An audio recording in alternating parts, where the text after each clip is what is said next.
Hello! இன்னைக்கு ஒரு mini vlog பார்ப்போமா? காலையில 6 மணிக்கெல்லாம் சீக்கிரம் எழுந்திரிச்சு. ஏன்னா, இன்னைக்கு வெள்ளிக்கிழமை. அது மட்டும் இல்லாம சித்ரா பௌர்ணமி இல்லையா? சித்ரகுப்தர் வீட்டுக்கு வராருன்னு சொல்லிட்டு, அவரோட பாதங்கள நாங்களே எங்க கையால போட்டு அழகா போட்டோம். ஆனா, சரசரன்னு போட்டுட்டோம்.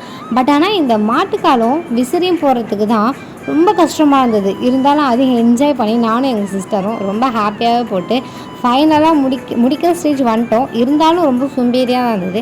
அதேமாரி ஃபைனலா பார்க்கல ரொம்ப அழகாவே இருந்தது. வாசப்படியிலேருந்து வீட்டுக்குள்ள வரக்குள்ள அழகா இருந்தது. சித்ரகுப்தர் வீட்டுக்குள்ள வந்து உக்காந்துட்ட மாரியே இருந்தது. ஃபைனலா பார்த்தோன்னா, வெளில காவடி வருதுலாம் சொல்லியிருந்தாங்க. அதுக்காக நாங்க பூ எல்லாத்தையும் எடுத்து வச்சுட்டு பார்த்தா, காவடியும் வந்துருச்சு. ஆடியும் முடிச்சாச்சு.